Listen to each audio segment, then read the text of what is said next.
Whatever you're into, you do you, boo. Whether you're into music, sports, fitness, underwater basket weaving, video games, that's your prerogative. You do you, boo. What I find extremely interesting, fascinating, and interesting is how people in the mainstream culture completely alter their persona, their appearance, their entire way of interacting with one another when what they like changes. And what they like isn't genuinely what they like. They like what's popular, what's mainstream, what is popular on social media. Which is okay. If you're like that, you're like that. Most of the time, it's more instinctive. We, as humans, have this need to be accepted. Back when we needed one another to cooperate in villages, to hunt, gather, get clean drinking water, nourish ourselves, and reproduce, if you were ostracized from the group, if you were not accepted within the tribe, that could mean death. Same thing in the animal kingdom. It's tribalistic, blah, blah, blah. But that's why a lot of people, they simply just go with the flow. They don't swim against the tide. The popular culture, when I was in high school, I was in high school from 2009 to 2012. I stumbled over the finish line. Finally got out of there. Was the prep culture. These rich, white, Abercrombie, Aeropostale, American Eagle, plaid short wearing, Old Navy wearing individuals. They were typically white, they were typically suburban. Their daddy owned the local store, their daddy was on the school board, their daddy was a doctor. Because daddy was popular and they gave money to the school, they got to be on every committee. They got to be elected to every political office. They got to be on every sports team, regardless of if they were good enough or not. And they got all the playing time on the football field.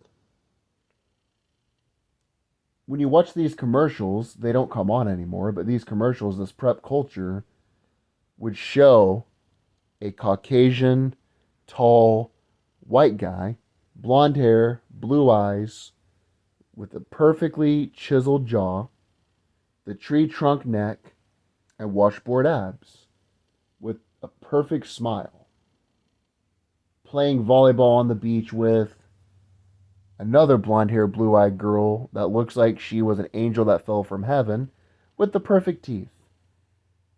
Because that was a popular mainstream advertisement and that brand wanted to make money, people flocked like the sheep they were to those stores. They'd wear the plaid shorts, they'd wear the polo shirts. And when I say polo, I mean the brand polo. All because of the brand name, not because of the quality of the clothes themselves.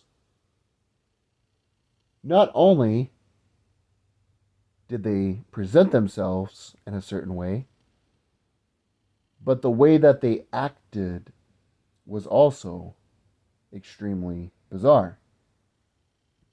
When I say prep, it's not just because that they looked preppy, but they acted preppy.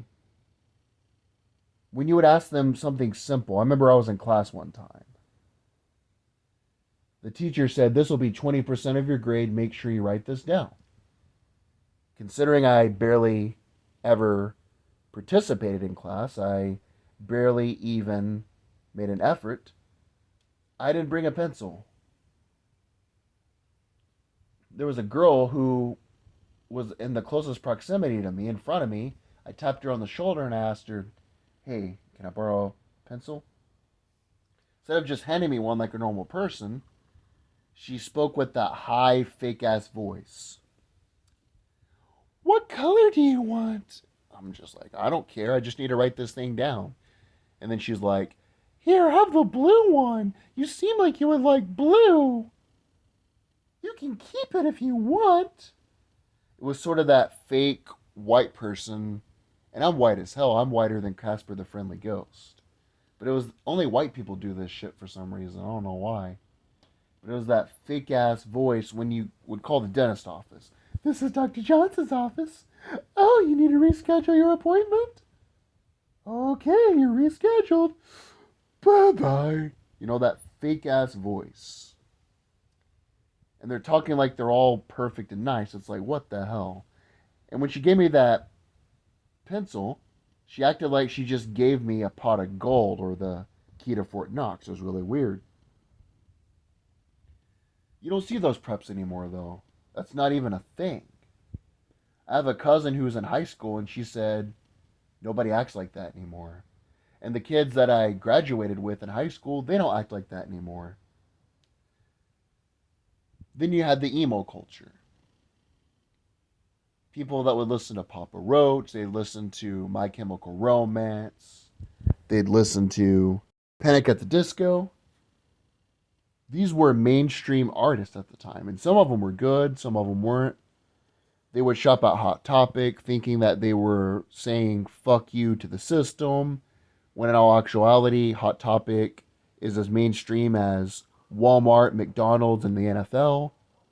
And I like the NFL, but it's mainstream as hell. These people would go around and be like, fuck my life, I'm going to cut myself. Notice what happened to emo people? You had entire emo chat rooms, you had entire emo clubs. What happened to emos? You don't see them anymore, do you? The new popular culture is the quote unquote nerds. And when I say nerds, they're not really nerds. A nerd is somebody who's into computers or history, science, geography.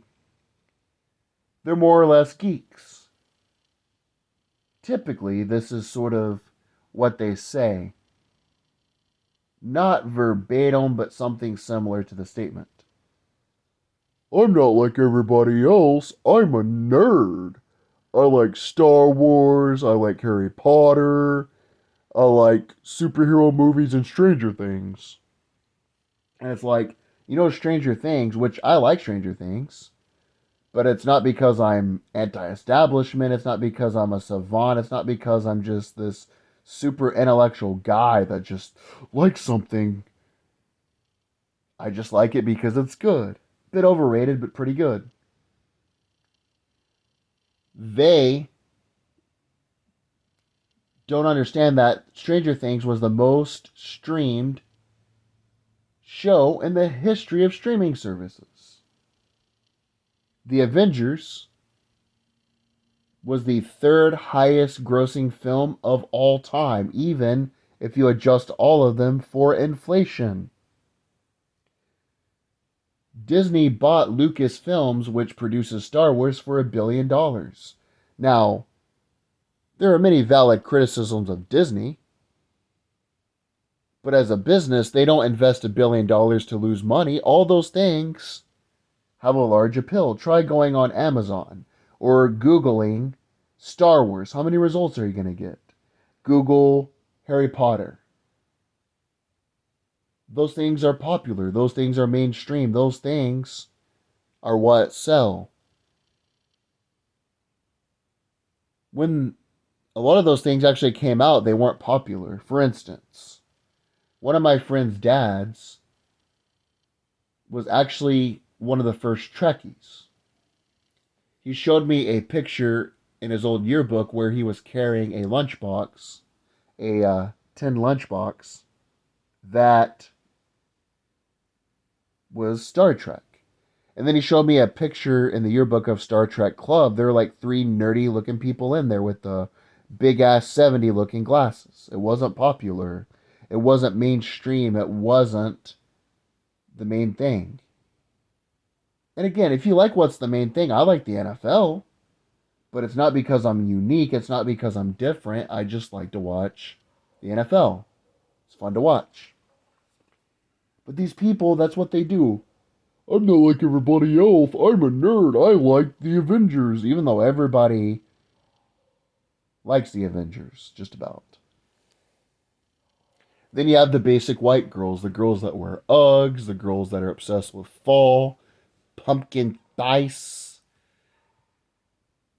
They're obsessed with Christmas decorations, all that bullshit.